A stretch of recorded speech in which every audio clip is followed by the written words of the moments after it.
Hello everyone. Today I'm talking to Joziasse, the founder of Park, a management consultancy that specializes in design and design leadership.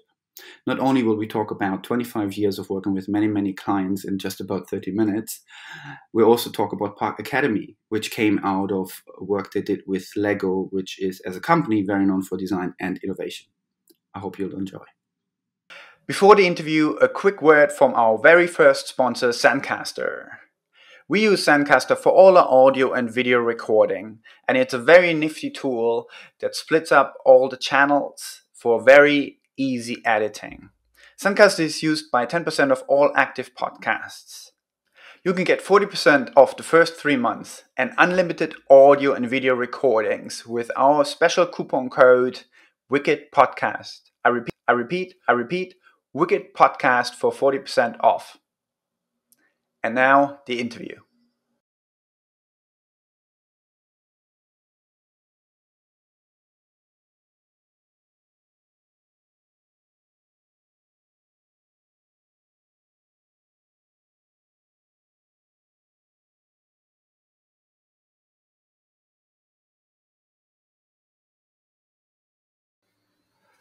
Hello everyone and welcome to the Wicked Podcast. Today I'm here with Joziasse. I hope I pronounced that right. Hello Franz and welcome to the show.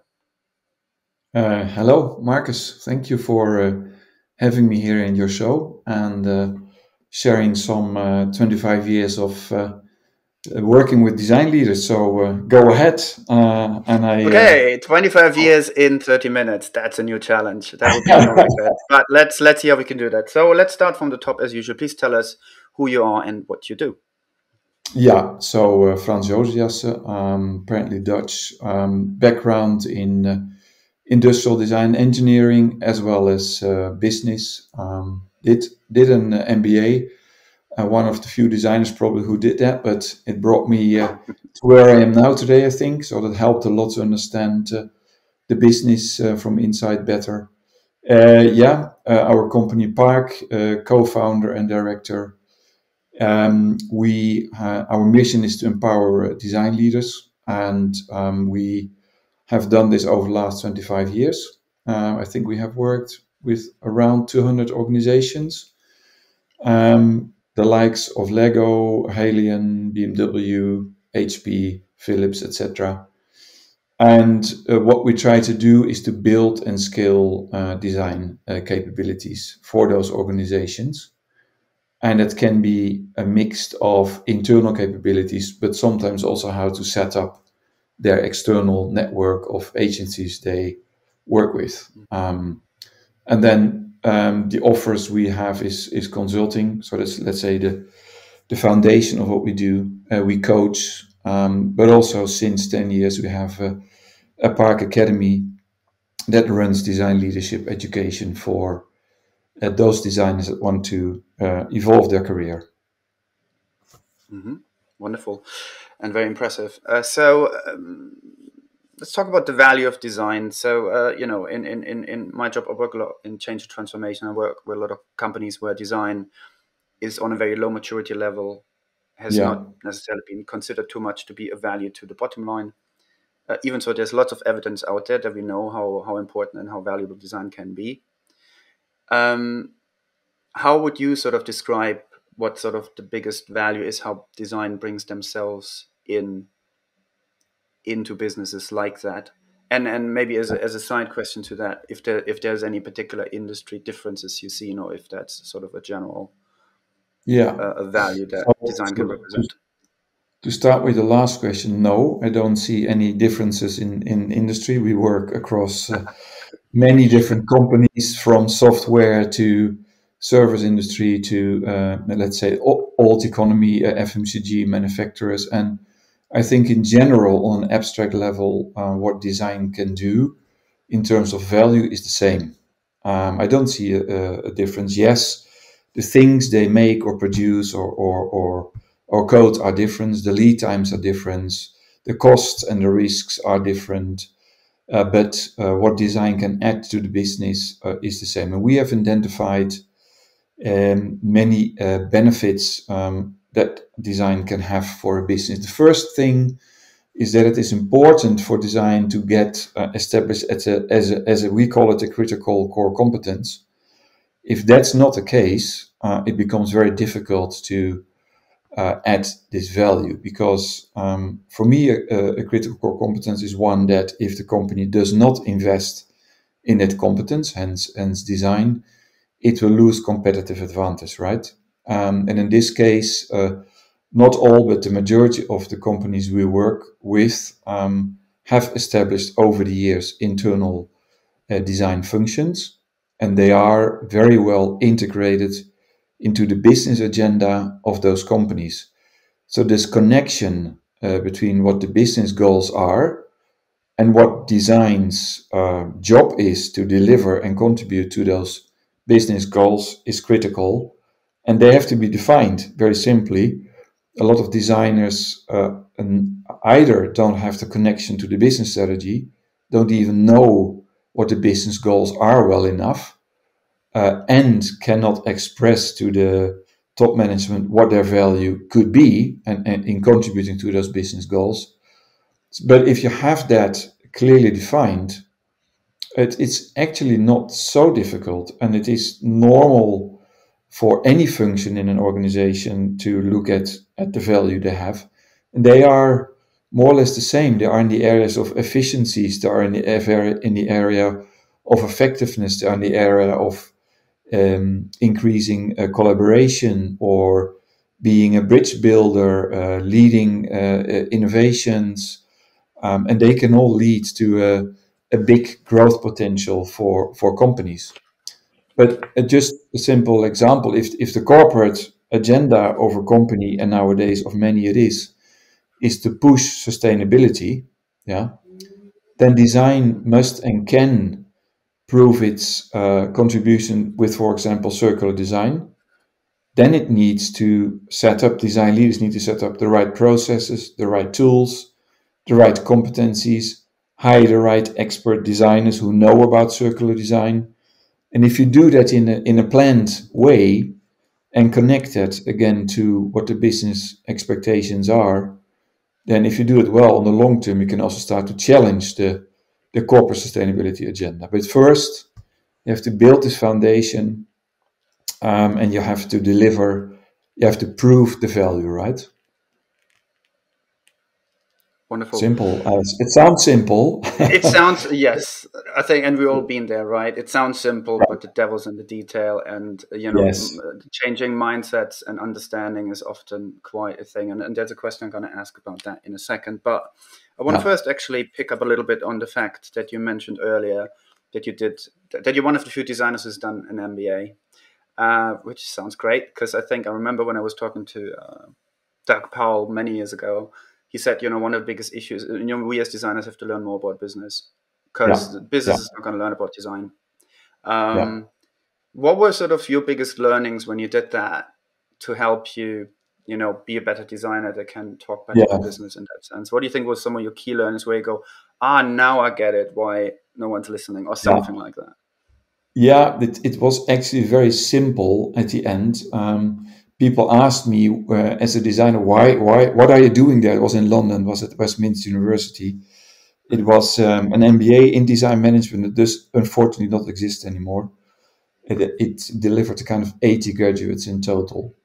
And we all came to the same conclusion, that we learned the business language.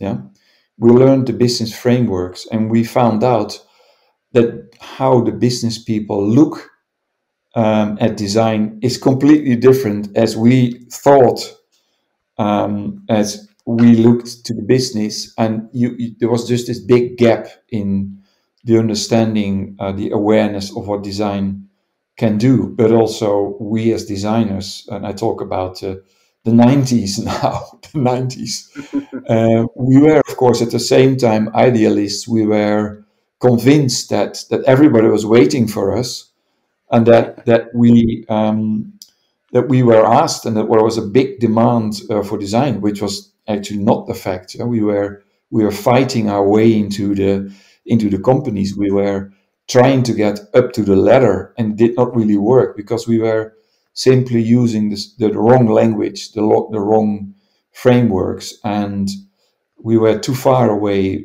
from understanding what business people expect from design. Yeah, we always distinguish between. If we look at design leaders, we think there are three things they need, right? It's business intelligence, it's creative intelligence, and emotional intelligence. That's a kind of the triangle we try to work around with the design leaders we work with. And creative intelligence, you would expect from a designer who goes up the ladder is good, is high enough. Although, as a designer, you also should not think that you are the only creative in an organization. Business people can be very creative, as you know. Engineers can be very creative. So that's another misconception I think I learned in London in the MBA, is that in business there's a lot of creativity in organizational design. There's a lot of creativity in culture, in processes, how to set up an organization. Yeah. So creative intelligence, yeah, most designers would have that, you expect. But what do they do indeed to increase their business intelligence, and what do they do to increase their emotional intelligence, which of a lot of designers, and I'm one myself, is not a very big competence. Self-reflection, self-awareness, that can help a lot if you work on that, and if you develop those competencies. So yeah, it helped me a lot to get closer to the business, and also be not so much afraid anymore to talk to those people in terms that they understand design, yeah, and use a different language and different vocabulary. That the gap between their frameworks and our frameworks got closer. Got the gap got closer, smaller. Yeah, so that helped a lot. Smaller, yeah, exactly. Yeah. And Oh, sorry. and I see it with most of the people from my cohorts at that time. They went through the same process, and a lot of them have now leading positions in companies, or are successful design leaders. Yeah, not Wonderful. only because of that, of course. So this is nearly another follow-up question, or one that just sprung up earlier around that, because that's something at the moment I'm working in a project, and I think the year before it has come up a couple of times, which is in particular my area, because I'm sitting a bit more in service design, which is less, it's not product design or graphic design, which a lot of people are sort of familiar with, because they know, oh yeah, it's a product designer design products, and designer design this. Because there's processes and people and those kind of things involved. Yeah. Which sometimes confuses people to the level where I try to avoid the label design altogether to some extent, and just describe things differently. Did you ever come across that, where you sort of had to, do something differently, and in what sense to let's say, well, it's design, and if you look, hang on a second, what you do is like, oh, well, actually what I do is this, so you can call me designer, you can call me that, I don't care, as long as you see a value in it.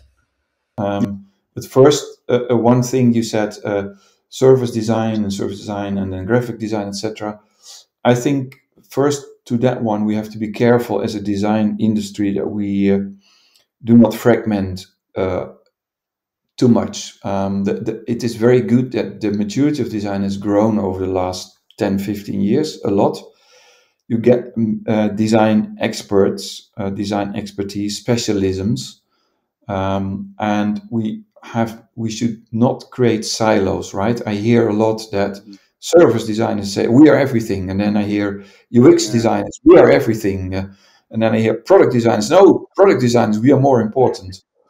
That's very dangerous. First of all, it's confusing for the business in that sense. So I'm with you that design is design, and yes, you have those specialisms, and it's good that we go deeper in those areas, but we should not start a competition, a turf war. We should because design is already, as I call it, the little thing in the corner. If you look at the total cost and invest of a company, design is always the little thing in the corner. It's growing, but it is still relatively small. So let's not fragment it even more in little pieces, because then the impact goes down. So that's one.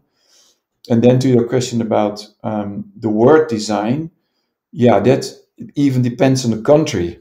For example, in the word in and you are German, you know this. In Germany, the word design is Gestaltung, is Formgebung, is form. Yeah, it's a very small piece of what we would see in the English context as the word design.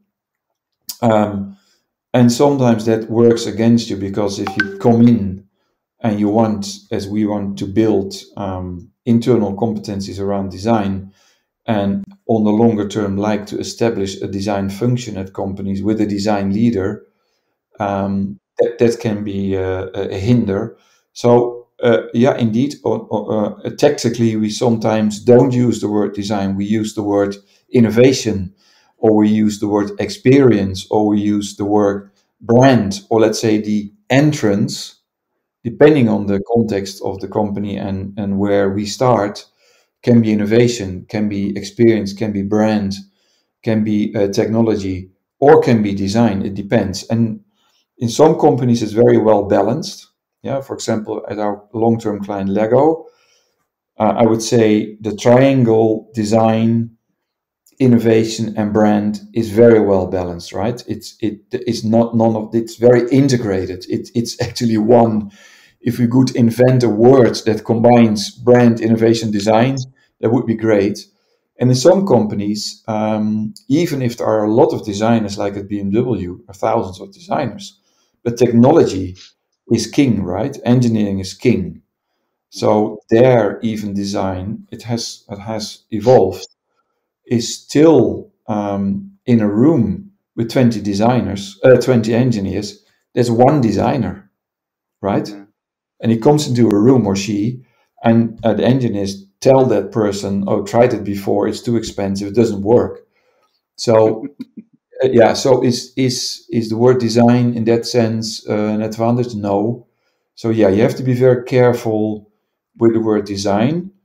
And in a lot of our customer environments, we try also to democratize the word design, or what design can deliver. Right? We try to with our academies, also for non-designers at our customers, we try to make a better understanding of what design is, and also what it is not, yeah, and what it can deliver. To come back to your value question, and it can be different. It depends also on the company, right?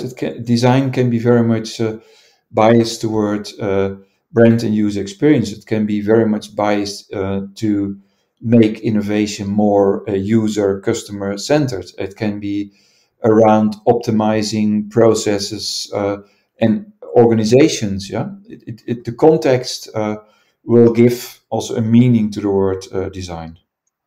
Mm-hmm. Yeah. Yeah, and you mentioned the sometimes different labels of design that are definitely confusing for companies. And I just wrote a small article on my little Medium page that probably no one ever reads, about other people I work with. You know, when you talk about design, can be quite split up, and there's all these different experience, service design, graphic design, whatever, digital design, or UX. There's all these labels. But then you have practices like enterprise architecture, business analytics, and so on, that I often work really closely with, and they often, it's both that and change management, sort of a typical kind of 4 or 5 of these practices that normally come together when you have a change and transformation program, because everyone has to look at it from very different lenses in order to make sense of all of it and make the best decisions. How do you see that dynamic? Because that seems to be even newer, where it's not just design established themselves as a value, but how it actually interacts and where the role sits with other practices in combination. How do you see that, and how well does it work, or what sort of the actions you take or the recommendations you usually have, maybe for designers, how to do that better? I think that the key there again is the position of design in an organization. Yeah, and with that I mean, first of all, the role it gets, and second of all, also in terms of the reporting and where in the hierarchy this design sit? If it sits more in the operational lower end of the organization, if it has an operational dimension of reporting and less strategic. You were asking me also about strategic design and creating competitive advantage. In those cases where design reports to a high enough level, and I know there was a lot of discussion in the last 10 years of getting design in the boardroom. I'm not such a big fan of that. I think I know already a few designers who have been there and say, no, that was maybe too big ideal. But being close to where the strategic decisions are made for the business, that they can be short and mid and long term, and have an influence on those by the jobs you have to do, but also by the credibility you create over time. This is not something that works overnight. You will get involved more and more in also the design of new business models, into the design of the future strategy, or into looking into complete new markets, or addressing complete new customer needs, right? So that we call this the whole front end activity of where design can be involved into. To get there is a step-by-step approach. You will not enter a company with design and all of a sudden people will ask you there. But if you are there, I think, again, you have to be very aware of that business context, because you said enterprise architecture and all these things. Then, yes, the principles of design and the problem solving and the iterative process to get there are the same, but the expertise, the knowledge you need around that is something, as a design leader, takes you a long time to become a credible partner. Yeah. And sometimes I'm not sure even whether designers are the right people to become a design leader. Yeah. Because that's an interesting point. Yeah. because sometimes I see very, very good designers getting into this managerial leadership position, and you lose a very good designer and you get a not so good leader in place. Yeah, so I don't say that good design leaders should necessarily be designers. I also say that I know some examples where business people who have a very good understanding of what design can deliver can become a design leader as well. Yeah, or can Absolutely. be a huge champion for design. Yeah. Definitely, because I know some C-level people who are great champions for design Now and we understand it well enough to know exactly where design needs to sit in order to show its whole value. So there are few of them, but they're really, really great allies in whenever you are design happy in a company. Yeah, and I think key for designers is to have empathy for the other disciplines, right? So going back to my MBA, I learned to have empathy for the business people. I see still a lot of designers and also design leaders finger pointing to the others. So last 3 months, we read a lot on LinkedIn and on social media about some design functions having been reduced, or design leaders getting down into their position. I think that's partly also self-made situation, right? Yes, also we see businesses in an economical difficult situation, shrinking and saving costs. So also in design, and also higher positions get stripped out of an organization. But in many cases, also see that if design leaders are not successful, or not so successful as they maybe wish to be, they start to finger point to other people in the business. Yeah, and I always say, yeah, it's probably not only you, but you really have to be empathic to what are the interests of a marketer, of technology people, of salespeople, of finance people in design.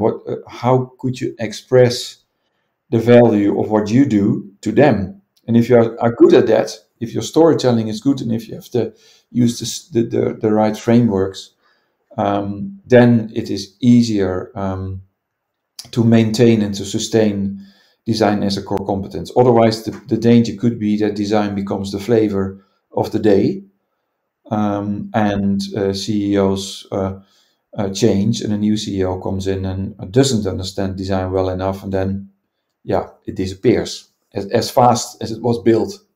That can happen. Yeah, and I've seen this, and I literally talked to someone I think 2 months ago about exactly that, where they had a really well built design department. Someone new came in and started to scrap things. Like, basically they went from a centralized system to decentralized. It took a lot of the value and ability out of the actual designers doing their work. So that person was a bit frustrated about that they had made so much progress and then it just got turned around again. But I think, but I heard the same thing happening with people who are into sustainability, that someone who comes in and sees, sustainability is just going to cost us money rather than make, even though that's not true. Yeah. Things get started with the wrong perception. The good thing about it is that if a whole company is being downsized, as we see now in many industries happening, then design is also downsized. In most cases, for me, that's a sign that design is integrated into all business processes and is part of the core competencies. So they could also close down the whole thing and go back to the external model. No, let's not do it internally, let's go outside again. But the fact that a lot of design functions at least survive, maybe in a different way, like you said, instead of central, decentral, at least shows that the business needs design, and that the design has proven their value. And yeah, if the organizational design changes, then it is the task of the design leader again to, for example, define then, okay, what can we do, for example, as a center of excellence to serve the business units or the regions, right? That's another task or an evolving task that can be frustrating. But that's also business reality, whether we like it or not. Yeah, and I think that you organically got to actually the next question, which is also going to be the last question because we always have more questions than time. Okay. Yeah. And we know no one's going to listen to a 3-hour podcast, unfortunately, which would be great. But so here's the last one. So yeah, let's talk a bit more about maybe the current situation where you maybe see things might be going, because especially this year seemed to have been a really interesting market at best, with cuts on not just design but on lots of other areas that I've seen when I talk to people. But I've talked to a lot of my peers in my network who are all designers like us, design leaders, who there's a lot of really, really depressing stories where things are just really shifting in a negative sense, and the market seems to really have changed a lot and companies have cut a lot. I mean, so you mentioned a little bit that if design survives in whatever shape in a company, that's still a good sign, because it means the company represents enough. But yeah, talk a bit about what you're seeing from your perspective, sort of where things might be going or how they might pick up, or if it's just sort of a different maturity phase for design. Who knows? I don't know. If you could elaborate on that. Yeah, I think that it is not only doom scenarios at the moment. There are also other stories. Again, come back to our client Lego. Lego is a fantastic client over the last 15 years. We've partnered with them and their design and innovation organization. It has grown from 40 to now nearby internally 600 designers. Wow. They are hiring at the moment around 100 new designers. So it's not down, it's going up. And that's not only designers contributed to the success of the company, but it's now the biggest toy company in the world, as you know, and it's highly profitable. And design / innovation has been absolutely one of the 3-4 key drivers of that success. But also, over that time, the role of design and what design does has changed, has evolved, has extended from, let's say, original product design to, I would never call it now everything design. It's game design, it's film design, it's product packaging, UX, UI, service design. So it's not just waiting for what the company is going and what kind of business waves there are. it's also trying as a design function to reinvent yourself all the time and adapt yourself to what's happening in the marketplace and internally. Now, Lego does not grow a double digit automatically, right? It is very strong in future thinking, in taking risks, into going into new customer areas like Lego Friends, where they, after a long research by the design function, found finally for them the way to enter the girls market, because Lego was a boys brand. So they yeah, and Yes. they added a $1.5 billion revenue to go into, and now the next growth driver is adults, right? They go fastly into the adult market. So it is designed there together, of course, with marketing to explore those markets, to pilot products, and then to scale it. That is also design pushing for those new users, those new experiences, and inspiring the organization, and in this case also the owners, to do that, right? So um, there are good examples. Of course, there are also examples where, in COVID, we've seen that strangely, some markets all of a sudden explode, right? We work for the biggest European manufacturer of mobile homes, fans, and caravans, right? Slovenian company. And during the COVID time, everybody was thinking, okay, the tourist industry is dead. Yeah, you happy not to have Lufthansa as a client in that time, right? Airports were empty, but this company Adria Mobil in Slovenia, they had the golden time of their history, because people did not fly anymore. They stayed in Europe, want to stay safe within the white box on wheels. And if you now go, if you this weekend go to the UK, and because I think the school holidays start today, look at the motorway, at the queues and the traffic jams. Every fifth, sixth vehicle is a motorhome. Yeah. So, and they exploded. They doubled their revenue in 4 years. They built a second factory in the COVID time, and design and innovation became a huge driver for and differentiation and efficiency, because they face a lot of supply chain issues. So how to reduce the amount of customization while at the other hand differentiating, and redesigning their products to become more circular, because in the past a mobile home is a piece of plastic, glass fiber plastic, to which 10,000 parts are glued on a frame with four wheels and an engine. Now that's, to the new law of the EU from next year on, chemical waste.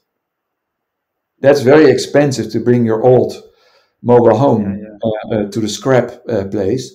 So there also design is a big driver for big change in the company in terms of circular design and circularity as a system thinking, and using this more holistic approach of not only designing the product but designing the whole value chain, and being an integral part of that, and linking all these elements from engineering, R&D, manufacturing, supply chain, retail, hugely, let's say, growth of the function and the amount of designers in this company. So, there are many good examples. In general, of course, in economical difficult times, when company reduce, it's also more difficult for design. That's logic. So I think